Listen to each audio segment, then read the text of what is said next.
BNP একদিকে family কার্ডের কথা বলবে, ভরসায় একদিকে শাড়ি লুঙ্গি বিলাবে, অন্যদিকে মানুষের ঘর বাড়ি তছতছ করে দেবে, লুটপাট করে নিয়ে যাবে। আমরা এই সন্ত্রাসের বন্ধ চাই। সেজন্য আমাদের পরবর্তী কর্মসূচি থাকবে। আমরা আজকে আমাদের নেতাকর্মীরা প্রথম হারাগাছে আসতে পেরেছেন। তারা যদি পুলিশের তরফ থেকে অভয় পান, খুব অল্প সময়ের মধ্যেই আমাদের যাদের বাড়িঘরগুলো ক্ষতিগ্রস্ত হয়েছে, যাদেরকে মারধর করা হয়েছে, যাদের বাইকগুলো ভাঙা হয়েছে এবং চুরি করা হয়েছে, তারা অল্প সময়ের মধ্যেই ফরমালি এফআইআর দাখিল করবেন। মামলার কার্যক্রম আমাদের তরফ থেকে আমরা শুরু করব। ডেন্টিস্টের পরামর্শ নাও নতুন কোলগেট অ্যাক্টিভ সল্ট। বিকালবেলা থেকেই এই হারাগাছ এলাকায় তারা তাণ্ডব শুরু করে। প্রথমে তারা আমাদের কিছু সমর্থক যারা পাইকার বাজার অতিক্রম করছিলেন, পাইকার বাজারের শেষ মাথায় ভগা মার্কেটের ওখানে আদম, মুস্তাকিম, তানজুল, সাব্বির, ভরসার পিএস সাজু, মোক্তার, এই ভরসার লোকেরা, বিএনপির কর্মীরা, তারা আমাদের নেতা কর্মীদের উপরে আক্রমণ চালায়। সেই পাইকার বাজারের ভগা মার্কেটের ওখানে আমাদের শাপলাকলির কর্মী টমাস গুরুতরভাবে আহত হয়। মনির, নাসিম, শাহজুল এবং মিয়াপাড়ার একজন ছেলে, তাদেরকে গুরুতরভাবে আহত করা হয়, তাদেরকে রক্তাক্ত করা হয়। তখন বিকেল 5টা, 5:15 মতো সময় বাজে 13 তারিখ। সেই পাইকার বাজারে ভরসার পিএস সাজুর নেতৃত্বে আদম, মুস্তাকিম, তানজুল, সাব্বির এবং মুক্তার তারাই হামলা চালায়। সে হামলার পর থেকে 5-6টি বাইক তো সেখানে ভেঙে ফেলেছে তারা।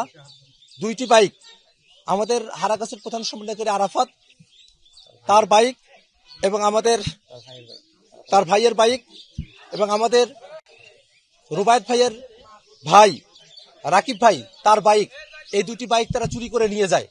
এখনো পর্যন্ত এই 2টা বাইকের কোনো হদিস পাওয়া যায় নাই।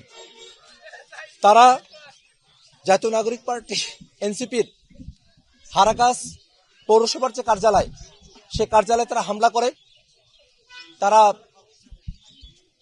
আমাদের কার্যালয়ের দরজা ভাঙার চেষ্টা করে এবং আমাদের কার্যালয়ের সামনে থাকা আমাদের যে ব্যানারগুলো আছে সেগুলোকে তারা লন্ডভন্ড করে দেয়, তারা ছিঁড়ে নিয়ে যায় এবং পাশের যে দোকানদাররা ছিলেন তাদেরকে তারা হুমকি ধামকি দিয়ে যায়। তারা পরবর্তীতে 3 দিন সে দোকানপাট আর খুলতে পারেন নাই।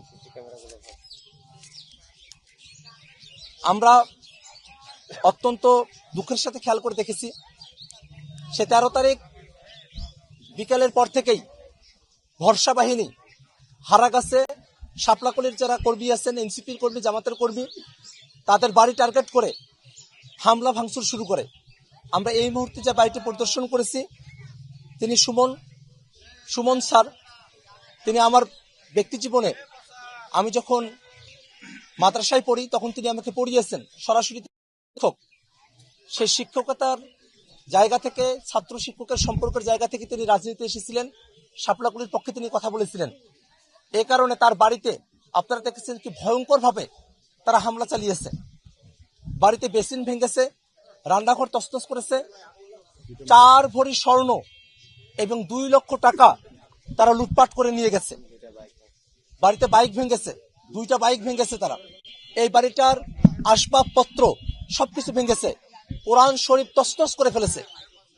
এমন ভাবে তারা এই বাড়িটার একেবারে, এই বাড়িটাতে আর এটা বসবাসের অযোগ্য হয়ে গেছে, এমন ভাবে তারা এই বাড়িঘরটা ভেঙেছে। আপনারা সাংবাদিকেরা দেখলেন যে গত 10 দিন সুমন স্যারের বাড়ির কোনো সদস্য এই বাড়িটাতে তারা থাকতে পারেন নাই। আজই প্রথম এই মিডিয়ার ভাইরা আপনাদের ভরসায় তারা কিন্তু আজকে বাড়িতে এসেছেন। এই বাড়িতে এই মানুষেরা এত আতঙ্কের মধ্যে আছেন। আমার এনসিপির কর্মী সুমন স্যারের মা তার ছেলের জন্য 2 চোখের পানি ফেলছেন আর বলছেন আমার হাতে তার ছেলেকে তুলে দিয়ে যে আমার ছেলেকে বাঁচান। জীবনের শঙ্কা নিয়ে এনসিপি এবং জামাতের কর্মীদেরকে হারাগাছে তাদের দিনে নিপাত করতে হচ্ছে। বেশিরভাগ কর্মী তারা আজকের আগে পর্যন্ত তারা হারাগাছে আসতেই পারেননি। আমাদের আরেকজন কর্মী রুবায়েত ভাই, তার বাড়িতে তারা হামলা চালিয়েছে। তার বাড়িতে তার মায়ের সাথে এবং তার বোনদের সাথে আমার কথা হয়েছে। তারা কাঁদছিলেন, চোখ দিয়ে পানি পড়ছিল এবং তারা এতটা ভয়ে ছিলেন যে যখনই ওই বাড়িটা রাস্তার পাশে, যখনই ভরসার লোকেদের কোনো মিছিল সিদ্দিক দিয়ে যেত, তখনই তাদের কলিজায় আর কোনো পানি থাকতো না। তারা ভয় পেয়ে যেতেন যে এখনই মনে হয় ভিতরে ঢুকবে এবং সবকিছুকে তছনছ করে দিবে। আপনারা দেখেন যে পাশের যে বাড়িটা সুমন স্যারের বাড়ি মনে করে, সেই বাড়ির গেটে উপর্যুপরি বড় রামদা দিয়ে, বড় ধারালো অস্ত্র দিয়ে সেখানে চোটপাট করা হয়েছে, গেটটাকে তছনছ করে দেওয়া হয়েছে। রুবায়েত ভাইয়ের বাড়িতে যেসব সন্ত্রাসীরা, ভরসার লোকেরা, বিএনপির গুন্ডারা সন্ত্রাসীরা আক্রমণ করেছিল, তাদের মাঝে অন্যতম সন্ত্রাসী আদম, মিলন, মোক্তার এবং পাভেল, তারা সেখানে সন্ত্রাসী হামলা চালিয়েছে। সুমন স্যারের বাড়িতে যারা হামলা চালিয়েছে তাদের মাঝে অত্যন্ত ভয়ানক ছিল বাঁধন, মিলন, মোতালেব ওরফে ফরহাদ। তারা অত্যন্ত ভয়ানকভাবে সুমন স্যারের বাড়িতে হামলা চালিয়েছে। আমাদের প্রধান সমন্বয়কারী আরাফাত ভাইয়ের বাড়িতে হামলা চালিয়েছে।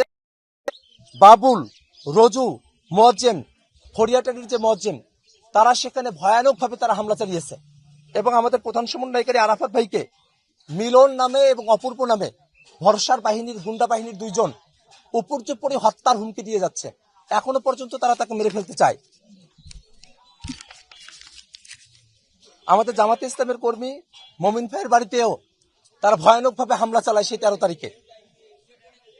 সন্ত্রাসী মনির, সন্ত্রাসী নয়ন, সন্ত্রাসী আসিফ, সন্ত্রাসী নুমান, সন্ত্রাসী রাসেল, তারা সেখানে তারা হামলা চালিয়েছে।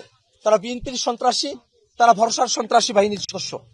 এছাড়াও 8 নম্বর ওয়ার্ডের দুলাল ভাই, 8 নম্বর ওয়ার্ডের রবিউল ভাই এবং 9 নম্বর ওয়ার্ডের মনির, তার বাড়িতে, তাদের বাড়িতে হামলা করা হয়েছে। মনির ভাইয়ের যে সন্তান, ছোট্ট একটা শিশু, সেই শিশুর কপালে, কারণ সেই শিশুটাকে তারা আঘাত করেছে। আমরা কি দেখি এর মধ্য দিয়ে?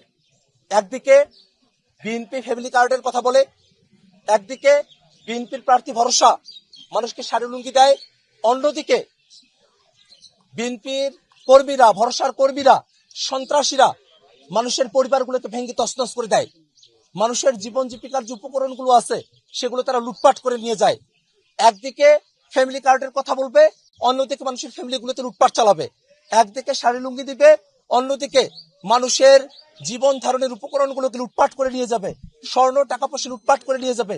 এটাই হচ্ছে তাদের নীতি। এ কারণেই তাদের এই নীতির কথা মানুষেরা জানতো। এই কারণেই এই কাউনিয়া পীর কাছে হারা কাছের মানুষেরা সিদ্ধান্ত নিয়েছে, তারা শাপলাকুলির পক্ষেই তাদের অবস্থান জানিয়েছে। এই 10 দিন অতিবাহিত হয়েছে, এখনো পর্যন্ত দেখবেন না শাপলাকুলির কোনো কর্মী, পরাজিত প্রার্থীদের কোনো কর্মীর উপরে একটা ফুলের আসরও দিয়েছে এমন কোনো অভিযোগ তারা করতে পারে নাই। আমাদের কর্মীরা এতটাই সংযত, আমরা সংযত আছি, আমরা শান্তির বার্তা নিয়ে আসি।